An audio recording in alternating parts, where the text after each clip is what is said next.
Olá, pessoal. Voltamos com as nossas aulas de antropologia. Estamos trabalhando esse texto que trata da relação entre o direito e a antropologia. Essa é a nossa segunda aula. Eu dividi esse texto de Cláudio Reis em duas aulas, em dois momentos. Nós tivemos um momento na semana passada, na aula passada, e agora a aula de hoje é para encerrar esse texto, trazendo essa temática, que foi a temática que terminou o terceiro ponto do texto, ou o terceiro subtítulo do texto, que tratava da antropologia e da cultura vista de baixo. Mas é bom lembrarmos do que falamos na aula passada. Primeiro, começamos com o tópico Estado, universalidade e particularidade. E partimos do pressuposto que o Estado existe para proteger todas as pessoas. A ideia do Estado expansivo. Mas também nós vimos que existe contradição, ou existem contradições, quando a gente percebe que o Estado ele se desvirtua. O Estado ele não consegue cumprir a sua missão primordial, que é de proteção a todos. Então, ele não consegue ser expansivo, ele termina sendo restritivo, porque o Estado ele é feito de pessoas que têm interesses, pessoas que têm partidos que têm particularidades ou ideologias particulares, e quando essas pessoas ocupam o Estado e ocupam as principais instituições do Estado, infelizmente elas terminam governando para poucos ou para aqueles partidários que, de certa forma, foram responsáveis por colocar essas pessoas em posto de comando. Isto fica muito mais claro no sistema capital, onde as grandes empresas, por exemplo, patrocinam as campanhas. É só a gente entrar no site do TSE e tem lá uma página que mostra para a gente já a prestação de contas dos candidatos, quanto cada candidato recebeu. E a gente vai ver nas principais cidades como o capital, como as empresas, como as pessoas que têm, em tese, muito dinheiro, elas patrocinam as campanhas, elas fazem, neste caso, as doações. E quem são essas pessoas? Claro que ninguém doa 200 mil, 300 mil, R$ 1 milhão, não doa a troco de nada, né? Doa a troco de alguma coisa. Porque você não vai pegar 500 mil e colocar numa campanha de um candidato a prefeito sem depois ter nenhuma benesse. É aí onde entra a contradição do Estado, que nós vimos basicamente no primeiro tópico deste texto de Cláudio Reis, quando ele fala da universalidade do Estado, mas também da sua particularidade e das suas contradições. O Estado é um ente contraditório em função deste tipo de ocupação, ou de uma ocupação que termina sendo responsável pelo Estado ser restrito, para que ele não seja, por exemplo, expansivo. O segundo tópico que nós vimos foi o direito. E tem dois elementos nesse segundo tópico interessantes. Primeiro, uma característica do direito que é universal, que determina a universalidade do direito. O direito e a coerção, ou o direito e a norma que, basicamente, ela está ali para punir, para a punição. Isso, em tese, foi uma das universalidades apresentadas pelo autor do texto nesse segundo tópico. Mas nós vimos também que tem uma outra característica de universalidade do direito, especialmente a partir da Segunda Guerra Mundial, quando a sociedade passou a enxergar o diferente, passou a perceber e a dar crédito, eu vou colocar entre aspas, dar valor às pessoas que estavam excluídas, escondidas, estavam latentes, né? Estavam, de certa forma, sem ter vez, voz e direito. Aí entraram os excluídos da história, os marginalizados, e aí nós passamos com o direito a legitimar o direito dessas categorias, dessas pessoas, das minorias, vamos dizer assim, dos gays, dos deficientes mentais, dos favelados, dos negros, dos indígenas, das mulheres. Veja que dos doentes, né, porque você tem determinadas doenças que geram determinados direitos. Veja que o direito muda, e essa mudança não é uma mudança apenas nacional, não é? Essa mudança é uma mudança internacional, ou a partir dos países que seguem os ditames do Ocidente. Esses elementos, eles garantem a chamada característica universal, ou da universalidade do direito, junto com a coerção. A coerção é um dos instrumentos que determina a universalidade, como também os direitos à minoria. Depois nós vimos um tópico sobre antropologia e cultura. E aí esse tópico está basicamente dividido em dois tópicos. O tópico da cultura vista de cima, ou de como a classe dominante foi construindo um conceito de cultura, dividindo e hierarquizando os povos. Isso nós vimos bastante no texto de cultura, né, no texto anterior, dividindo a sociedade basicamente em duas: a sociedade civilizada e estudada, com seus equipamentos modernos, e a sociedade não civilizada, ou a barbárie, e todo um projeto civilizatório.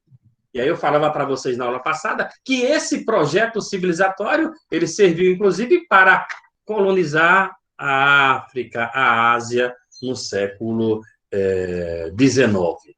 E aí o conceito de cultura, ele vai servir basicamente a essa proposta, ou a esse projeto dominante, ou, né, se a gente quiser ser um pouco mais claro, ao chamado imperialismo. Imperialismo desses países que, a partir do século XIX, resolveram, claro, com um sistema econômico ali, como uma característica de força, de impulsionamento da política imperialista, eles resolveram dominar os espaços, colonizar, determinar de que forma é o sistema político desses lugares, além espaço territorial de origem. Aí a Europa, com seus países imperialistas, depois os Estados Unidos conseguem também ser imperialistas, e essa lista ela não cresce muito.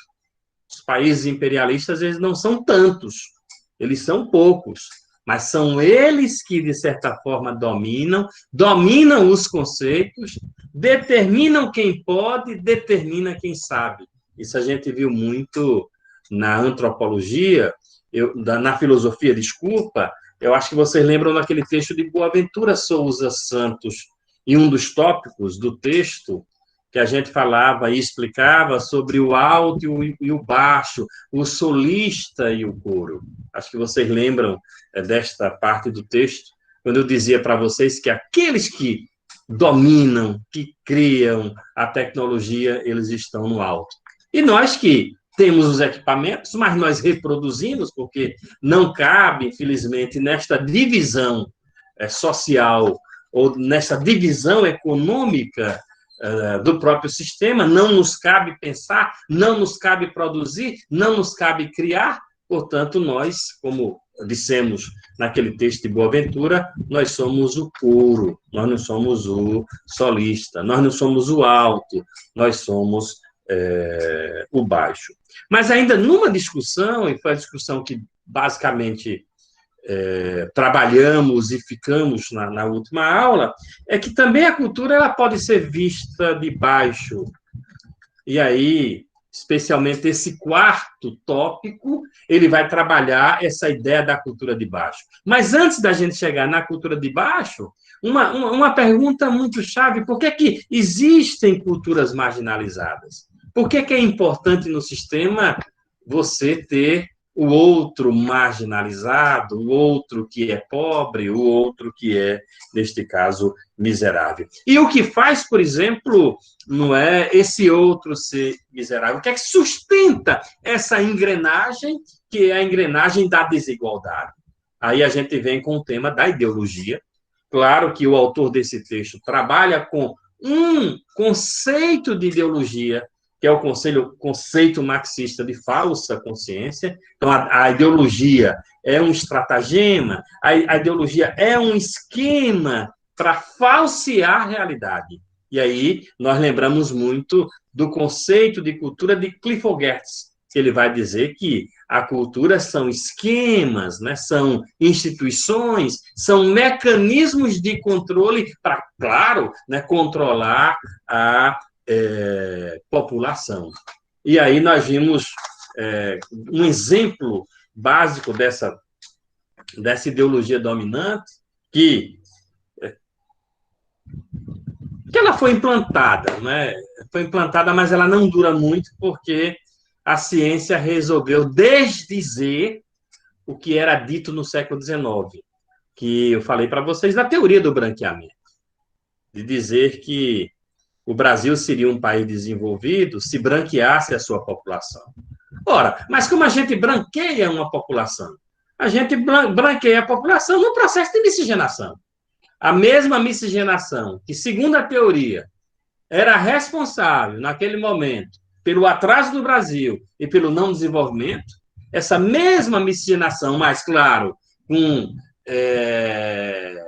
com as pessoas brancas que vão determinar o processo miscigenador, logo, não é, nós teríamos a população embranquecida em função da mistura que iria acontecer, e a mistura só poderia ser partindo de branco, e aí o Brasil, como eu falei para vocês, paga pessoas brancas para vir para o Brasil, pessoas da Europa, que eram, segundo a teoria, a raça pura, a raça que não tinha se misturado, ou a raça que não tinha se degenerado. A nossa já tinha passado por esse processo de degeneração, mas que a gente tinha jeito se branqueasse a população. E se acreditou nisso. Se acreditou nesta ideia, nesta ideologia, ao ponto, como eu falei para vocês, não é, de até hoje ter gente que não admite o casamento de brancos com negros, por exemplo, e até mesmo de negro com branco, né? Porque também esse elemento inverso também ocorre. Não nesta proporção e não com essa mesma ideia, mas, né, nós que somos brancos, e eu sou branco, não é? Eu lembro muito bem dos meus antepassados, ou dos meus, não é, parentes mais velhos, que inclusive já faleceram, que não, alguns não admitiam esse casamento, né? O casamento entre o branco e o negro, para não sujar o sangue. Era bem isso que dizia, não, vai sujar o sangue se casar. É bem essa teoria que foi reproduzida no Brasil e que vira, digamos assim, uma ideia, uma ideologia que falseia a realidade. Na verdade, como eu disse para vocês, não existe nada disso, né? A ciência provou que não tem nada a ver isso, né? Essa coisa de separar a sociedade por marcador genético, por sangue, por cor de pele, não existe, né? Eu gosto muito de um pensador, Munanga Cabelê, de São Paulo, da USP, que tem um texto que em antropologia, quando a disciplina era de 60 horas, eu utilizava, que ele não trabalha com conceito de raça. Ele diz que quando você trabalha com conceito de raça, você afirma essa teoria que divide a sociedade em grupos estanques e diferenciados. Ou seja, não existe raça. E aí eu sigo bem o Munanga, né? Existem pessoas, nós somos humanos, só existe um grupo, o grupo dos humanos. Agora, nós somos diferentes. Tem um que tem a cabeça maior do que a outra, um que tem um nariz maior que nem o meu, a orelha até mais baixo, tem pessoas que têm outras tonalidades na pele. Nós somos diferentes. E essa diferença não determina a nossa capacidade inteligível, a nossa capacidade fabril, a nossa capacidade de criação. Isso não determina, né? E no passado determinou. Então, é bem isso o que a antropologia quer ao fazer essa discussão, ao dizer para a gente que somos humanos. E aí a antropologia estuda os humanos. E somos diferentes, né? Que é um elemento, digamos assim, importante nessa discussão. Vamos para o quarto tópico, que é direito e seus aspectos da ideologia. E aí vem uma pergunta-chave. Para quem, de fato, o direito surge como falsa consciência? Como se sabe, na sociedade brasileira, as classes subalternas são as que mais são punidas pela lei. Porque, ao que parece, né, ao que parece à primeira vista, são as classes que não cumprem a lei. E acho que vocês lembram do livro de Foucault, não é? Acho que falei desse detalhe na aula passada. Lá na Inglaterra, o bispo Watson, quando ele dizia que o direito foi feito para punir os pobres. No Brasil, o princípio da igualdade e da aplicação das leis representa um aspecto da dominação ideológica e de classe, justamente por não se fazer concreto no cotidiano. E já disse isso para vocês, é uma falácia, né? A ideologia é responsável por afirmar que nós somos iguais perante a lei. Se a ideologia faz isso, ela está falseando a realidade. Claro que não somos iguais perante a lei. Na prática, isso não ocorre. Portanto, todo aquele subalterno que visa seguir tal princípio de igualdade, certamente estará sujeito a se inserir na dimensão da falsa consciência, difundida pelos setores dominantes da política e da economia no Brasil. Não adianta reverberar a Constituição, não adianta gritar que somos iguais perante a lei e fazer com que a gente acredite, porque isso é uma falácia, apenas uma falácia. É uma letra morta, ou uma frase morta. Por outro lado, para não se sentir no âmbito do ceticismo puro, o autor diz que é preciso fazer uma segunda pergunta. Existe apenas uma concepção de direito e, portanto, de aplicabilidade das leis? Pergunta importante. Veja, para pensar essa questão em relação ao caso brasileiro, eu preciso fazer algumas considerações histórico-políticas. Como se sabe, a partir de 1988, o Brasil passou a ser guiado por uma legislação fundamentada no Estado Democrático de Direito. Isso a gente fala muito, né? E vocês vão ver muito isso nesse processo de formação no curso de Direito aqui da FACAP. Em tal regime político, o formulador das leis é justamente o legislativo, que, por sua vez, está como representante da sociedade. Por isso que é um Estado democrático de direito, nós elegemos os nossos representantes. Até o momento, tentou-se aqui demonstrar que no mundo social existem importantes desigualdades, não apenas social, mas também cultural. Nesse sentido, é possível afirmar que essa desigualdade também esteja presente no legislativo. Será que está?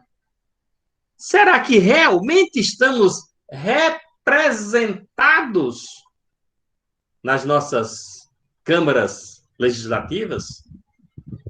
Está tendo eleição, né? Aliás, vai ter, né? Estamos no processo. Próximo domingo. Significando, então, que a formulação das leis no Estado Democrático de Direito obedecem a determinadas correlações de forças políticas e culturais existentes na sociedade. E aí, claro que a gente tem que,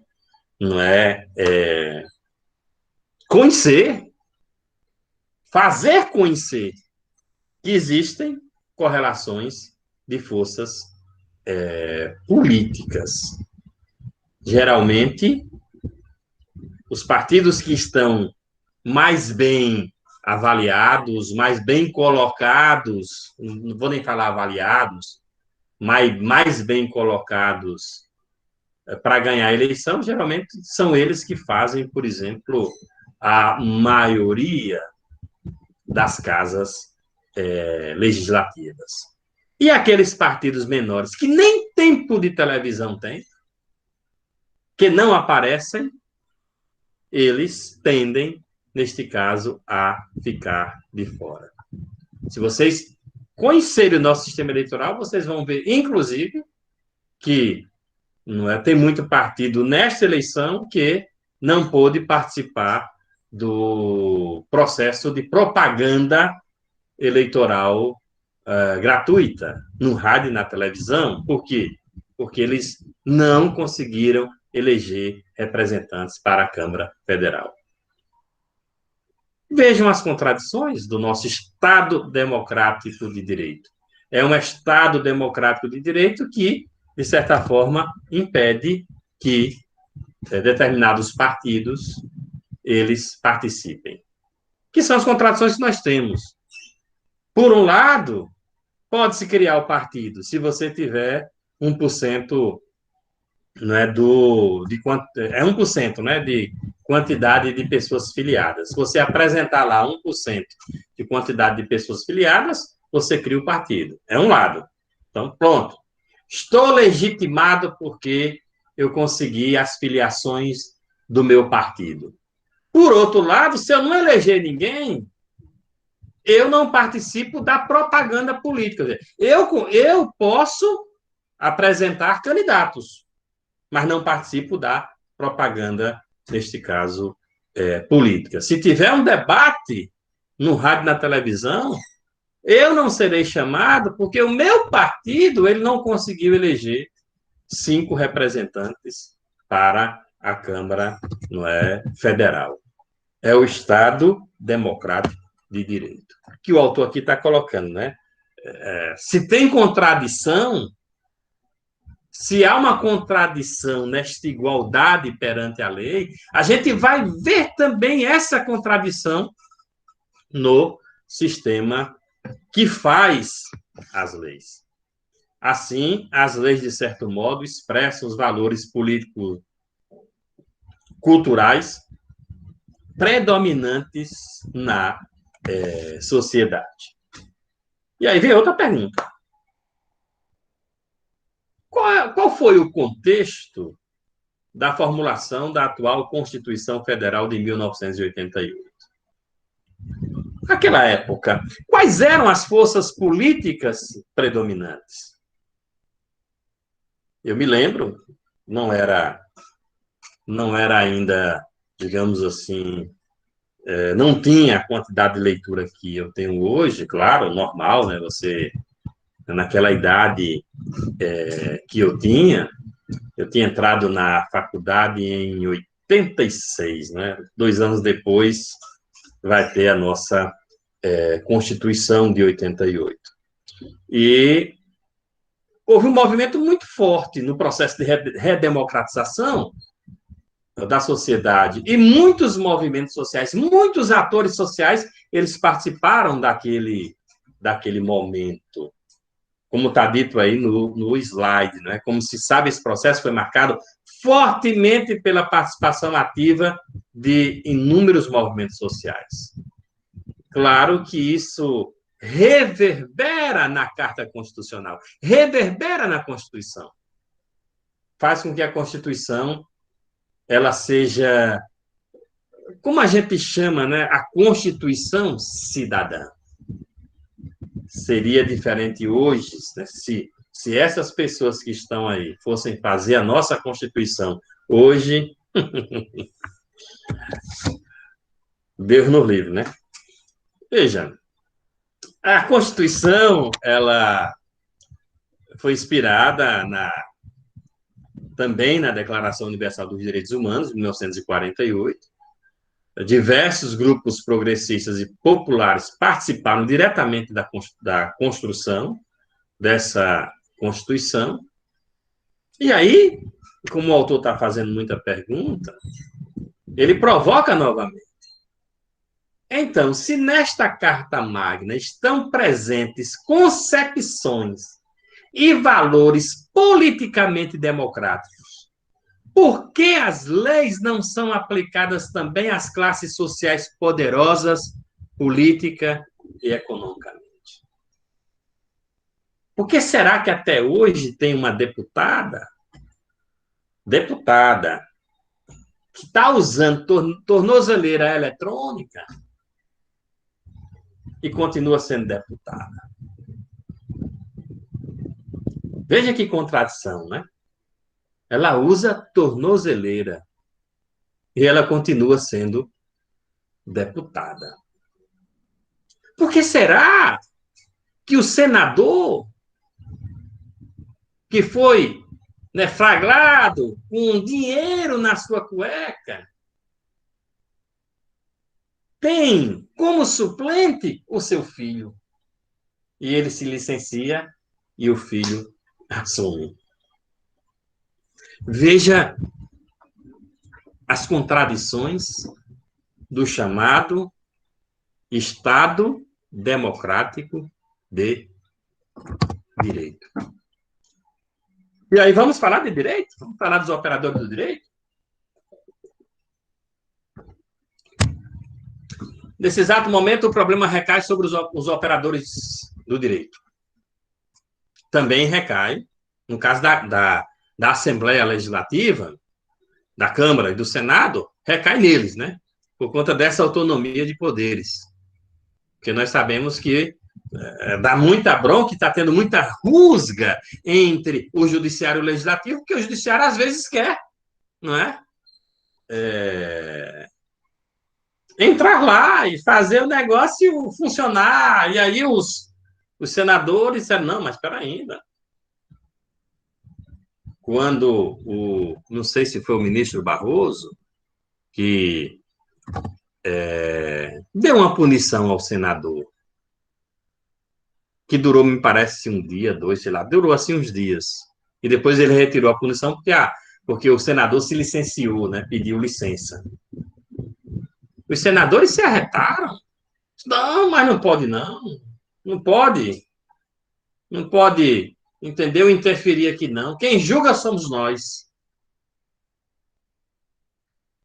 Pasmem. E acho que vocês sabem disso, que eu não estou contando novidade. Sabe o senador que foi pego com o dedo na cueca? Qual a comissão importante que ele participava? Sabe qual era a comissão? Ética. É da comissão de ética, o senador. Mas voltemos aqui para os operadores de direito. Veja, nesse exato momento, o problema recai sobre os operadores de direito.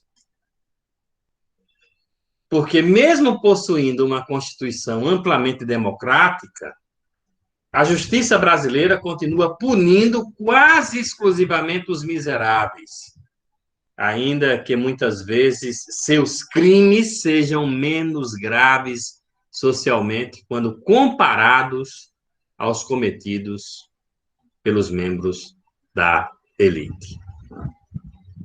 E aí a gente tem casos e casos, né, para poder provar o que o autor, que o Cláudio Reis, nesse texto, fala. O crime de colarinho branco, a gente sabe como é a punição. O crime de roubar um pote de manteiga, também a gente sabe como é a punição. Diante disso, fica a pergunta, diante desta realidade. Os operadores do direito são neutros em suas práticas profissionais? Segundo Lênio Luiz Streck, os operadores do direito brasileiro não apresentam uma compreensão adequada sobre os sentidos da Constituição Federal, principalmente no âmbito do direito criminal. Na opinião do autor, um texto jurídico, um dispositivo, uma lei, jamais podem ser interpretados desvinculados do entendimento que o intérprete tem da Constituição. Em tese, jamais deveriam ser interpretados desvinculados do entendimento. Mas será que tem entendimento? Como anda a formação de vocês no direito constitucional? Como anda o conhecimento de vocês e como vai andar o conhecimento de vocês ao longo da formação de vocês da Constituição? Vão conhecer realmente a Constituição? De cabo a rabo, como diz o ditado popular?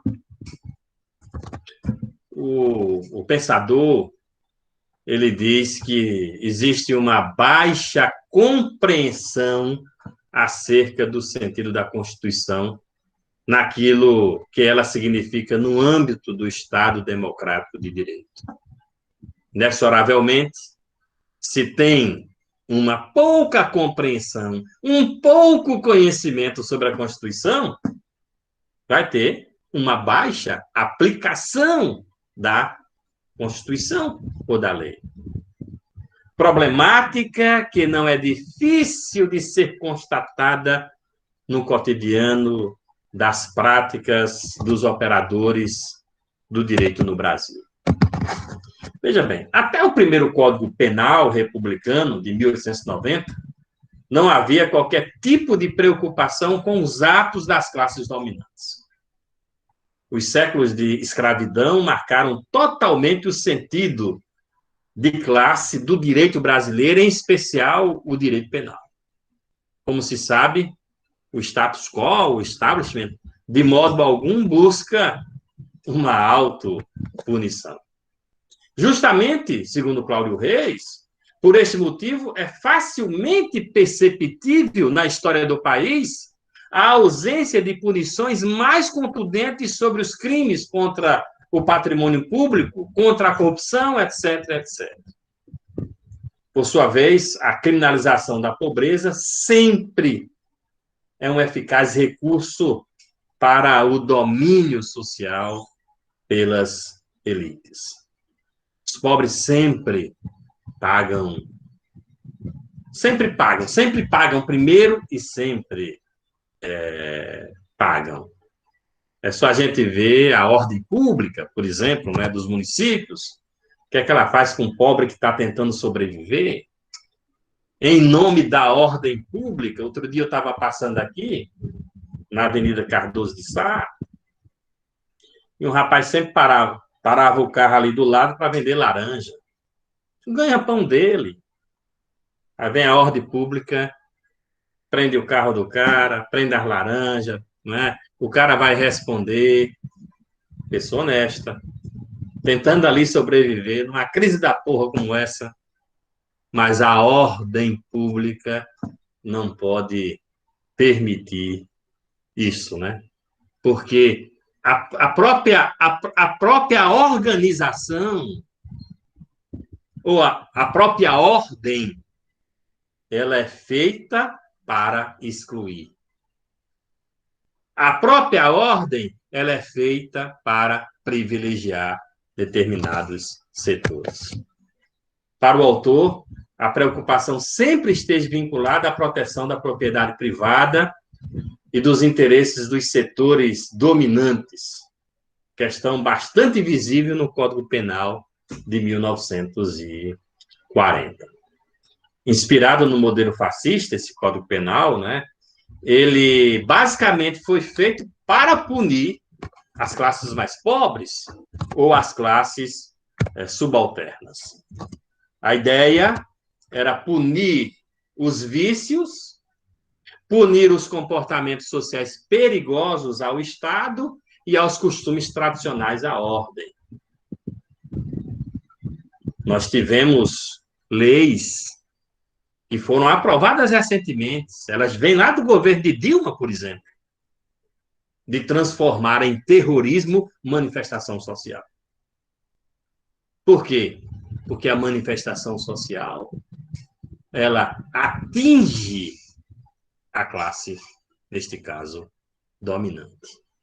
Por esse caráter, já se tornou comum qualificar o direito brasileiro como ideologicamente conservador, próprio de um Estado em que a produção das leis segrega a pobreza, afastando-a da sociedade civil, a pretexto de garantir a almejada paz social. Veja, tal concepção jurídica, no entanto, opõe-se ao advento da Constituição de 88, apesar de leis que depois foram criadas, porque nós vamos ter leis aí, depois dessa Constituição, né, que criminaliza uma série de, né, ações em prol da sociedade. Mas, né, o autor faz aqui esse recorte do advento da Constituição de 88, quando se inicia a existência de um Estado democrático social de direito. A partir daí, passou a haver um forte deslocamento dos centros das decisões do Legislativo e do Executivo para o plano da chamada Justiça Constitucional, que passou a proteger os altos objetivos da República, como, por exemplo, né, erradicação da pobreza, redução das desigualdades sociais. A partir desse novo olhar, surge uma nova criminalidade a ser combatida, aquela que atinge os bens jurídicos supra-individuais, bastante prejudicial à coletividade.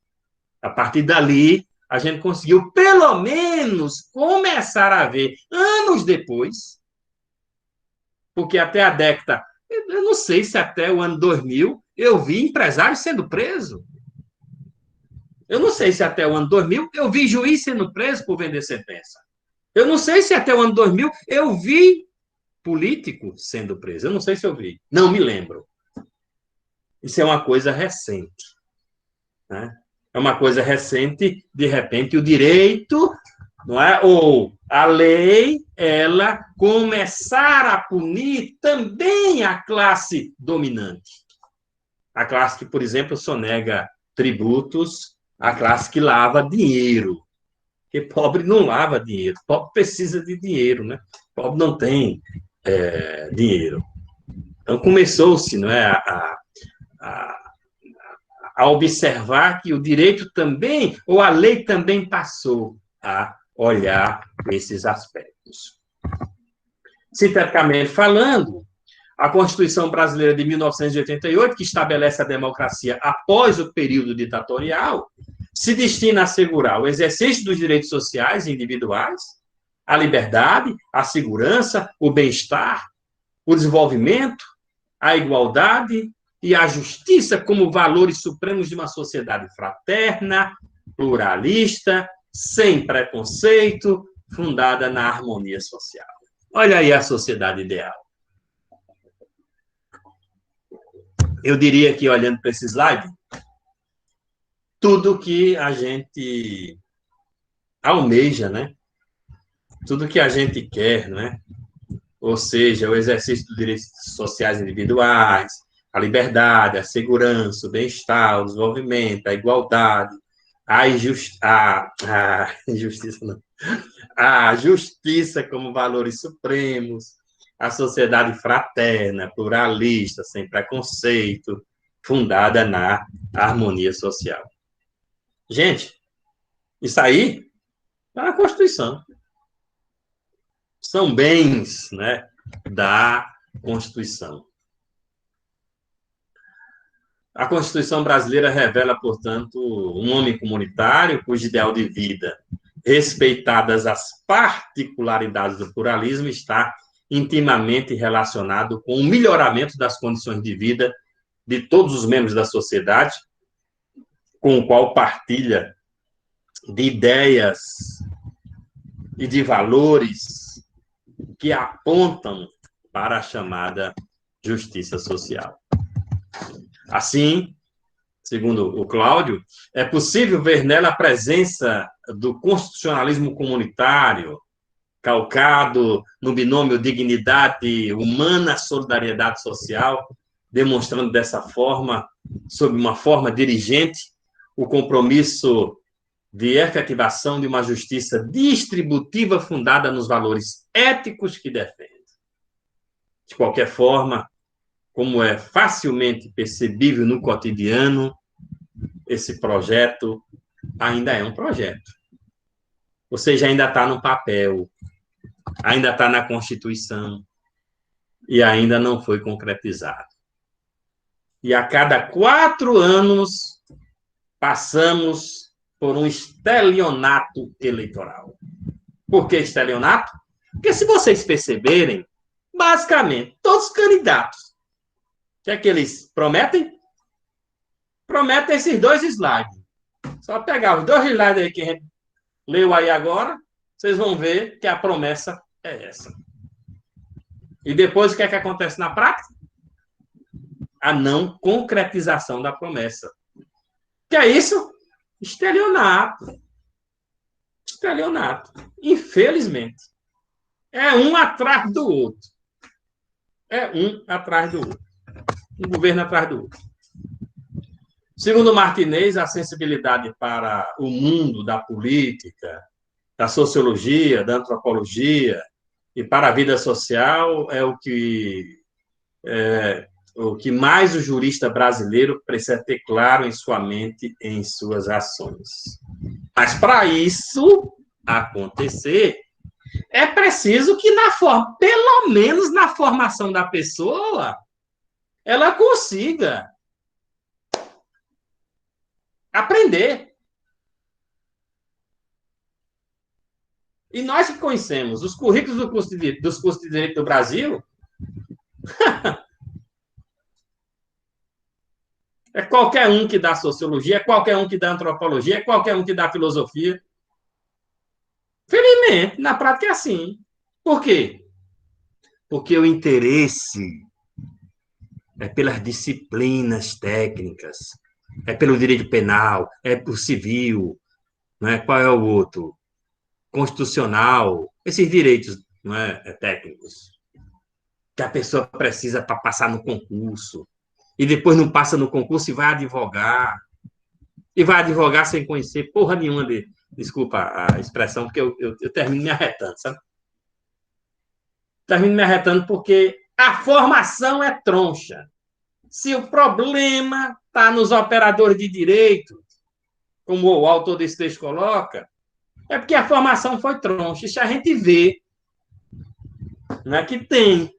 Desculpa a crítica, porque esse negócio agora vai, não é? Mais tarde vai estar no meu YouTube. Tem faculdade de direito em qualquer esquina, desculpa. Não é? Tem curso de direito a torto e a direito por aí. E a gente sabe que esses cursos de direito são tortos. Né? São tortos. Infelizmente. Não é? É curso de direito em cada canto. Nessas faculdades privadas. E agora não tenho nada contra a EAD, porque eu estou dando aula, inclusive, não é? Distante. Aqui não é EAD, é remoto, né? Porque aqui não é aula à distância. Mas estou dando aula à distância que eu digo gravada. E aqui é um sistema remoto. Mas a gente sabe como funciona. Não é?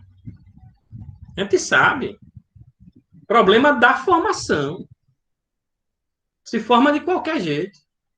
A gente sabe também, a OAB sabe, inclusive, né, quantas pessoas que estão aptas a fazer o exame da ordem, porque terminaram a faculdade, e quantas passam? Quantas passam? A gente sabe. A gente sabe quais são as notas, não nesses exames, que eu tenho muita, tenho muita reserva enquanto essa coisa dos exames, né? Esses exames que o MEC faz. Mas a gente sabe, não é? Infelizmente. Mas aí, voltando aqui para o slide, o Martinez vai dizer que o jurista brasileiro precisa ter claro em sua mente e em suas ações a sociedade, o conhecimento da sociedade. O objetivo é estabelecer como referência um princípio antropológico para relacionar o direito com a história, a sociedade e a política. Trata-se de um olhar jurídico para fora, de um olhar jurídico para as ruas, saindo um pouco de casa, da segurança dogmática. Eu vou repetir, acho que pela terceira vez, o mal que aquele ministro causou. Aquele ministro do STF. Eu vi no Jornal Nacional ele dando a entrevista. Eu sou positivista. Sou positivista, sou do direito positivo. Está na lei, então pronto. Aí está na lei, o cara solta um chefe de tráfico. Porque está na lei? Pode. Pode. Aliás, pode, né? Pode porque o cara é positivista, porque o cara é do direito positivo. Lembra da dogmática e da zetética? O cara usou a dogmática. Entendeu? O cara usou a dogmática. E deve continuar pensando até hoje que fez o correto, porque está só com dogma na cabeça. Como está dito aqui, né? Trata-se de um olhar jurídico para fora, para as ruas, saindo um pouco de casa, da segurança da dogmática, deslocando-se do Estado em direção às classes subalternas. Assim, o direito poderia se tornar vida ativa. Um dado concreto, claro, da dinâmica social, saindo da dimensão da ideologia como falsa consciência e como também instrumento de opressão. Vou ler para vocês aqui um pedaço de uma sentença do juiz, que é interessante, porque vocês vão ver que o juiz aqui, ele teve uma boa formação humana. Ele teve uma boa formação em antropologia e sociologia. Veja o que é que ele diz numa sentença. Está no texto do Martinez, citado aqui por Cláudio Reis. O que é que diz ele, né? É um pedaço lá da sentença. Algumas ações do Poder Judiciário já caminham nesta direção, como pode ser vista na seguinte passagem, que o juiz federal de Belo Horizonte tomou. O juiz é Antônio Francisco Pereira, sobre os sem terra. Aí o juiz diz: e aqui estou eu, com o destino de centenas de miseráveis nas minhas mãos. São os excluídos, de que nos fala a campanha da fraternidade deste ano. Repito, isto não é ficção, é um processo. Não estou lendo Graciliano Ramos, José Lins do Rego ou José do Patrocínio. Os personagens existem de fato e incomodam muita gente, embora deles nem se saiba direito o nome. É Valdico, José Maria, Gilmar, João Leite.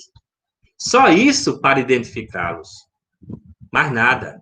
Ora, é muita inocência do DNR se pensa que eu vou desalojar esse pessoal com a ajuda da polícia, de seus moquiços, casebres, em nome de uma mal arrevezada, obscura, segurança nas vias públicas. Grande decepção. Livra-os da morte sobre as rodas de uma carreta e arroja-os, lançá-los para a morte sobre o relento e as forças da natureza.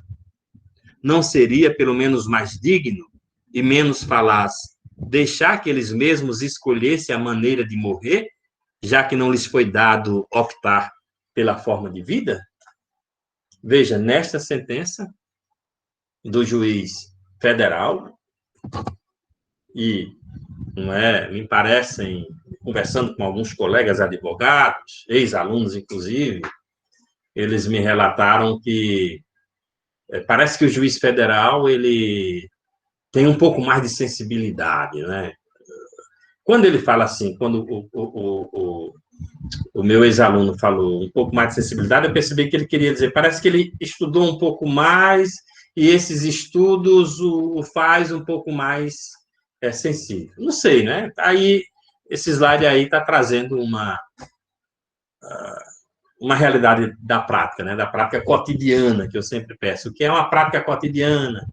Veja aí, gente, olha, isso aqui é um exemplo da prática cotidiana, quando eu peço nas minhas atividades. Cito um exemplo na prática cotidiana. Olha um exemplo aqui, ó. Tem nome, é concreto, a gente enxerga, certo? É bem isso que eu gosto, né, nas minhas atividades. Mas voltando aqui, né? Veja, vendo o problema por este ângulo, conclui-se que no Brasil é preciso implantar urgentemente a República Democrática, com todas as suas consequências, e hoje isso também equivaleria a constituir um Estado de Direito efetivo, um Estado de Direito vivo, um Estado de Direito que cumpra o que a Constituição, neste caso, determina. A falta de tradição pública e democrática no Brasil pode ser exemplificada com a seguinte expressão, que a gente vê todo dia, e esses dias na pandemia a gente viu. Você sabe com quem está falando? Não é? A gente vê isso todo dia. Todo dia. Quem tem um pouco mais de dinheiro, quem tem um pouco mais de estudo, quem tem uma carteira, né? Você sabe com quem eu estou falando? Não sei, não quero saber, não é? Não quero saber. É um juiz que chega numa blitz, bebo, e o policial vai lá querer atuar, e o juiz, você sabe quem está falando? Eu vou mandar ele prender. E o pobre do policial, né, que vive sobre o regime hierárquico, muitas vezes treme as pernas porque sabe como o esquema funciona. Não é verdade? Essa forma de se comportar em determinada situação faz o indivíduo se afastar da igualdade formal, porque ele se sente mais importante do que os demais. Porque ele, inclusive, acha que está acima das leis. Não quer fazer um teste de bafômetro, por exemplo, porque é promotor, porque é juiz, porque é delegado, às vezes, né, que a gente vê, né? Porque é coronel. República e democracia devem ser efetivas, devem fazer parte do dia a dia das pessoas, como eleitores, políticos, juristas, professores, magistrados, trabalhadores, servidores públicos, camponeses, profissionais, liberais, alunos. Todos somos iguais. Em tese, deveríamos ser. Só desse modo podemos entender como é que o Estado democrático de direito social poderia ser um caminho honesto em busca da tal justiça social que tanto a nossa Constituição apregoa. De maneira geral, a história brasileira, se olhada pelos subalternos, estará marcada pela luta do proto-cidadão, aquele que não é, mas que quer ser cidadão, com um contra o pseudo-cidadão, aquele que não é, mas que se considera como tal. Antes das conclusões do texto, eu gostaria que vocês acessassem. Esse aqui é um seminário. Se vocês depois tiverem a condição de assistir o seminário todo, é interessante. É um seminário que tem 3 pensadores sobre... Três pessoas que pensam a justiça. O nome do seminário é Judicialização da Política e Politização do Judiciário. Foi realizado no ano passado, vai fazer um ano que ele foi realizado. Mas tem uma parte do seminário, eu gosto muito desse pensador, que é da filosofia do direito, ele é professor da USP, Alisson Mascaro, que ele vai falar um pouco sobre o direito. Depois, eu vou botar aqui só 10 minutos, Mas vocês, não é, se puderem acessar, quando tiverem tempo para assistir o seminário, é interessante, porque tem muitos elementos importantes para que a gente entenda, neste caso, o que é o direito hoje. Então, por favor, acessem esse vídeo que está aí no chat.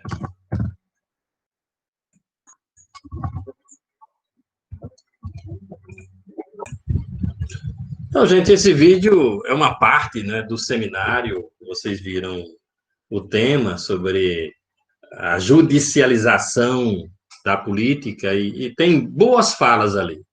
Claro que as pessoas que estão ali também são partidárias, elas têm, não é, ali interesses partidários e têm discursos partidários.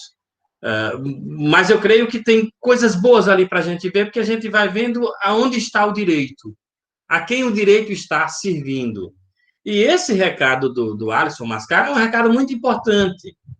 O inimigo é o grande capital. É ele que, de certa forma, faz com que o direito atenda, por exemplo, a classe não dominante.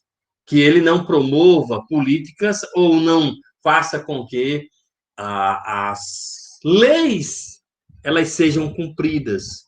E que leis são essas? Essas que a própria Constituição já determina, que é a justiça social, que é a própria igualdade social. Então, um seminário muito bom.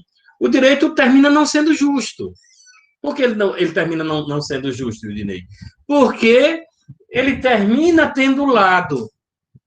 Ou seja, é uma ideologia, e lembre-se que o conceito de ideologia aqui é mascaramento da realidade, a própria imagem, ou o próprio símbolo do direito, né, que é aquela figura que está com os olhos vendados.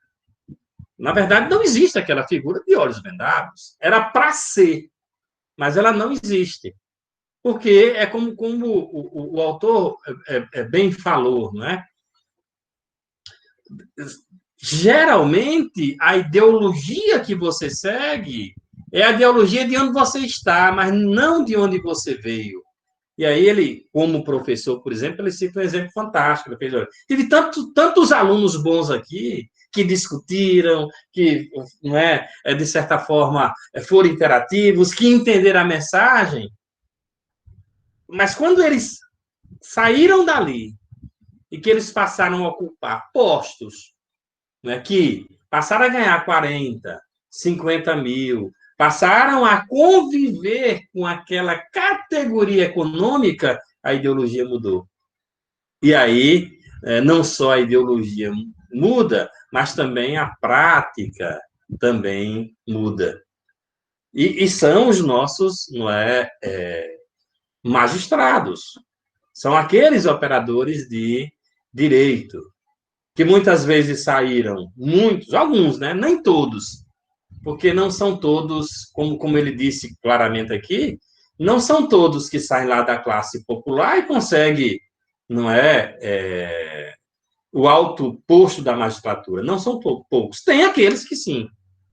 Mas o próprio nível de desigualdade da sociedade, ela permite que, por exemplo, aqueles que tenham que façam as melhores faculdades, estudem com os melhores professores, façam os melhores cursinhos, claro que eles estarão mais preparados para poder ocupar esses postos. Claro que também aqueles das classes populares, eles também vão ocupar. Mas se a gente olhar o percurso, olhar o currículo, a gente vê, né, vai ver que é desigual também essa ocupação desses postos quando a gente vê a origem, não é, econômica, infelizmente. As conclusões, né, do texto para a gente encerrar. Como foi possível perceber, até o momento, o direito surgido no pós-Segunda Guerra Mundial possibilitou a existência de um movimento expansivo do Estado sobre a sociedade civil, momento bastante importante, porque mais pessoas foram fazer parte, digamos assim, daqueles que tinham direito. Ou seja, de repente, os lampejos da garantia de uma vida digna esses lampejos passaram a virar realidade. Colocar essa sociedade, essas parcelas da sociedade minoritárias como grupos que agora poderiam almejar ter direitos. E aí vem a antropologia. Em todo esse processo, ela ajuda, ela contribui, como diz o Cláudio, ela é indispensável para que os operadores do direito consigam estabelecer as devidas ligações entre a universalidade das leis e as particularidades socioculturais. Importante ressaltar que, mesmo buscando relativizar determinadas situações sociais e culturais, o princípio antropológico não é sinônimo de defesa de todo e qualquer fato ocorrido na sociedade. Isso é importante. De repente, agora eu vou utilizar a antropologia para, de repente, não justificar um estupro de uma pessoa que é pobre. O pobre que cometeu o estupro, por exemplo. Não. A ele que cometeu o estupro tem que ser dada a lei. Como também, né, o rico que cometeu o estupro. A todos a lei tem que, neste caso, ser aplicada. E é bem lembrado isso do autor, para a gente não ficar se escondendo através das ciências sociais, escondendo os atos imorais ou os atos errados atrás das ciências sociais. Lembro muito, né, da ética na sociedade antiga. Vocês lembram, né? Errou, pagou. Errou, pagou. Né? E como forma de evitar determinados relativismos, basta recorrer aos acordos éticos e políticos assinados, né, pela humanidade. Nos dias atuais, já existem certos consensos de combate sobre determinados fenômenos como racismo, antissemitismo, homofobia, elementos importantes de serem, não é, combatidos e serem, neste caso, não olhados pela legislação, contemplados pela legislação, como estão sendo. Isso foi um avanço muito importante que nós tivemos nos últimos anos.